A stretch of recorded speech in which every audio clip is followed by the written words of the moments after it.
অনেক রকমের নাড়ু খেয়েছেন তো বন্ধুরা, মতিচুর নাড়ু, অনেক রকমের নাড়ু। আজকে আমি কাঁচা আমের টক ঝাল নাড়ু বানিয়ে দেখাবো। আর এই নাড়ুটা খেতে অসাধারণ লাগে, দেখতে মনে হবে মতিচুরের নাড়ু। আর এই নাড়ুগুলো সারা বছর ফ্রিজ ছাড়াই সংরক্ষণ করে রাখতে পারবেন। ছোট বড় সবাই খেতে পছন্দ করবে। নাড়ুগুলো ভেঙে যাবে না, একটার সঙ্গে আর একটা লেগেও যাবে না। খুব সুন্দর আর খেতে অসাধারণ।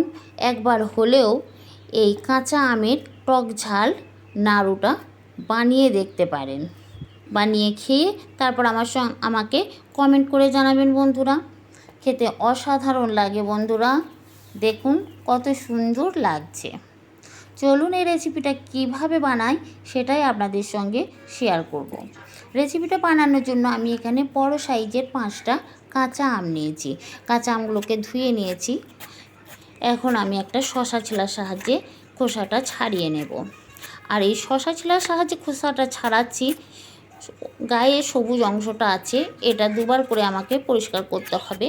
গায়ে সবুজ অংশটা থাকলে হবে না, ঠিক পরিষ্কারভাবে এইভাবে সাদা করে খোসাটা ছাড়িয়ে নিতে হবে। এখানে আমি একটা গ্রেটার নিয়েছি, এর সাহায্যে আমগুলো গ্রেট করে নেব। আর ঠিক এইভাবে লম্বা লম্বা করে গ্রেট করতে হবে, তাহলে সরু সরু হয়ে লম্বা লম্বা হয়ে পড়বে। এই দেখুন, ঠিক একইভাবে সব আমগুলো আমি গ্রেট করে নেব। এর থেকে যদি মোটা ফাঁক থাকে সেটাও নিতে পারেন। আর এই দেখুন বন্ধুরা, ঠিক এইভাবে লম্বাভাবে আমটা যদি ধরা হয় তাহলে এরকম কত সুন্দর লম্বা লম্বা হয়েছে দেখুন, ঠিক এইরকমভাবে হবে। আমি 5টা আমই গ্রেট করে নিয়েছি। আর এই আমের মধ্যে কোনো জল নেই, আমি এখানে কোনো জল ব্যবহার করব না। আমি আমগুলো একটা অন্য প্লেটের মধ্যে নিয়ে নিচ্ছি। এখন এই আমগুলোর মধ্যে আমি দেব 1 কাপ চিনি। চিনির পরিমাণটা কিন্তু আমি 1 কাপ দেব, বেশি দিলে হবে না। চিনিটা আমি আমের মধ্যে মেখে নেব ঠিক এইভাবে। এখন আমি কোনো লবণ দেব না, শুধু আম আর চিনিটা এইভাবে মেখে নেব। এইভাবে মেখে আমি 20 মিনিট এটা রেস্টে রেখে দেব বন্ধুরা। আলতোভাবে মেখে নিয়েছি, এই দেখুন মাখা হয়ে গেছে। এখন চিনিগুলো দানা দানা আছে, 20 মিনিট ঢাকা দিয়ে রেস্টে রেখে দেব, তাহলে চিনিগুলো গলে যাবে। 20 মিনিট পর চলে এসেছি। আর এই যে দেখুন চিনিগুলো সব গলে গেছে, আর চিনির থেকে অনেকটা আম আর চিনির মধ্যে থেকে অনেকটা জল বেরিয়ে এসেছে। আমি গ্যাসের ওভেনে একটা প্যান বসিয়েছি। আর আমি এখানে গোটা মৌরি একটু হালকা করে ভেজে নেব। মৌরি ফ্লেভারটা আমাকে ভালো লাগে, তার জন্য মৌরিটা তুলে নিয়েছি। ওই প্যানের মধ্যে আমি মিশ্রণটা দেব আমের। আর যেহেতু এটা আগে থেকে চিনি মাখানো আছে, তার জন্য আমগুলো শক্ত শক্ত হয়ে গেছে, আমগুলো গলে যাবে না। আর এইভাবে আমি প্যানের মধ্যে ছড়িয়ে দেব। আর এই সময় গ্যাসের আঁচটা হাই ফ্লেমে রেখে এই রান্নাটা করতে হবে বন্ধুরা। যদি লো ফ্লেমে রেখে দিই তাহলে আমগুলো গলে যাবে। আর যেহেতু আমগুলো চিনির মধ্যে ছিল, তাই আমগুলো শক্ত শক্ত হয়ে গেছে। আমি এটা ঢাকা দিয়ে এইভাবে হাই ফ্লেমে রান্নাটা করছি। এখন একটু নাড়াচাড়া করে দেব। আর হাই ফ্লেমে এই রান্নাটা করলে চিনির যে একটা ক্যারামেলের কালারটা আসে, ওই কালারটা চলে আসবে, আর খেতেও খুব সুন্দর হবে। এই দেখুন আমগুলো সব গোটা গোটাই আছে, কিন্তু লো ফ্লেমে রাখলে আমটা গলে যাবে। হাই ফ্লেমে রেখে আমি এখন এটা নাড়াচাড়া করে নেব, অনবরত এভাবে নেড়ে নেব।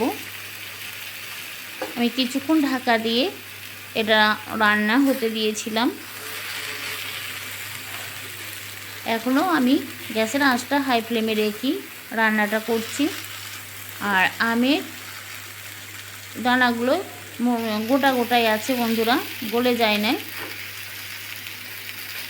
এই দেখুন, দেখতেই পাচ্ছেন আমার আমের দানাগুলো একটু সরু সরু।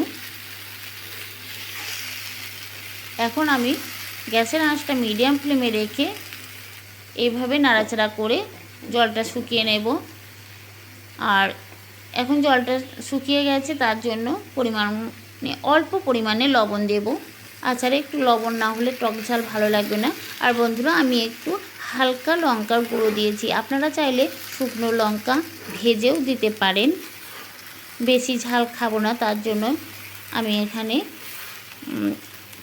অল্প পরিমাণে লঙ্কাটা দেওয়া হয়েছে, সেটা দেখানো হয় নাই। আর এই অফ ক্যামেরাতেই হয়ে গেছে দেওয়া, বুঝতে পারি নাই ক্যামেরাটা অন আছে না অফ আছে। আর 1 চামচ দিয়েছি ভিনেগার। ভিনেগারটা দিলে এই নাড়ুটা সারা বছর সংরক্ষণ করে রাখতে পারবেন, নষ্ট হবে না। এমনিতেও ভিনেগার ছাড়াও আমি বানিয়েছিলাম, এই নাড়ুটা সারা বছরই থাকে। মিডিয়াম ফ্লেমে রেখে আমি এইভাবে আরও একটু নাড়াচাড়া করে জলটা শুকিয়ে নিয়েছি বন্ধুরা। এই দেখুন, আর জল নেই কড়াই থেকে, এটা ছেড়ে চলে আসছে। যেহেতু আমি এক হাতে ক্যামেরা ধরে আছি, তার জন্য নাড়ার সময় পুরোপুরি আপনাদের দেখানো হচ্ছে না। নাড়তে গেলে প্যানটা সরে যাচ্ছে। আমার হয়ে গেছে আমের এই নাড়ুর এই মিশ্রণটার মধ্যে কোনো জল নেই। এখন ভেজে রাখা মৌরিটা দিয়ে আর একবার নাড়াচাড়া করে নেব। এটা ঠান্ডা করতে দেব। এখন এটা ঠান্ডা হয়ে গেছে বন্ধুরা। এই দেখুন কত সুন্দর ঠান্ডা হয়ে গেছে। হাতে একটু সাদা তেল লাগিয়ে নিয়েছি।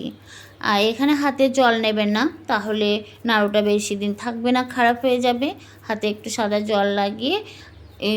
সাদা তেল লাগিয়ে আমি এই যে নাড়ুগুলো বানিয়ে নিচ্ছি। এই দেখুন কত সুন্দর হয়েছে নাড়ুটা, হাতে লাগবে না। সরাসরি আমি আপনাদের সঙ্গে দেখাচ্ছি। দেখুন বন্ধুরা, দু হাতেও এইভাবে যদি নাড়ুটা বানানো যায়, তাও কিন্তু হাতে লাগছে না। আর এটা খুব সুন্দর খেতে হয়েছিল। আপনারা হয়তো ভাবছেন আমের সঙ্গে চিনি তাহলে হাতে লেগে যাবে, না বন্ধুরা। আর আমের এই দানাটা আমার খুব সরু সরু, তার জন্য খুব সরু সরুই হয়েছে। এই দেখুন কত সুন্দরভাবে নাড়ুগুলো বানানো হচ্ছে। এমনকি একটা নাড়ু আর একটা নাড়ুর সঙ্গেও লেগে যাবে না। দেখুন হাতের মধ্যে কোনো কিছু লাগবে না। এইভাবে আমি সব নাড়ুগুলো বানিয়ে নেব।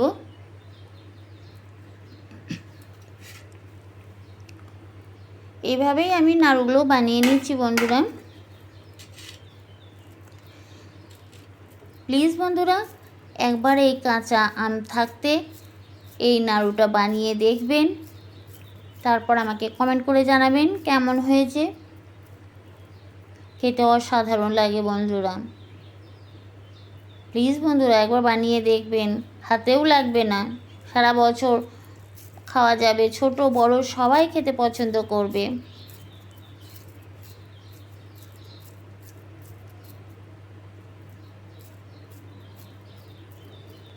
ঠিক এইভাবেই বানিয়ে নেবেন।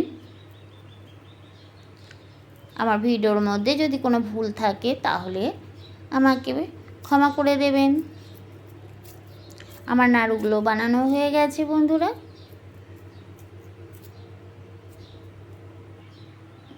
আমি একটা এই জারের মধ্যে রেখে দেব। আমি এটা ফ্রিজে রাখবো না, ফ্রিজের বাইরেই রেখে দেব। এইভাবে যদি নাড়ু বানানো যায় তাহলে ফ্রিজে রাখার প্রয়োজন হবে না।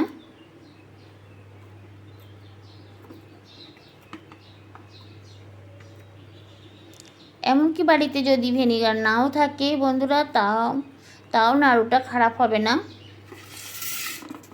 আমার এই রেসিপিটা কেমন লেগেছে অবশ্যই কমেন্ট করে জানাবেন। ভালো লাগলে লাইক কমেন্ট শেয়ার করবেন। আবার দেখা হবে অন্য কোনো ভিডিওতে অন্য কোনো রেসিপি নিয়ে।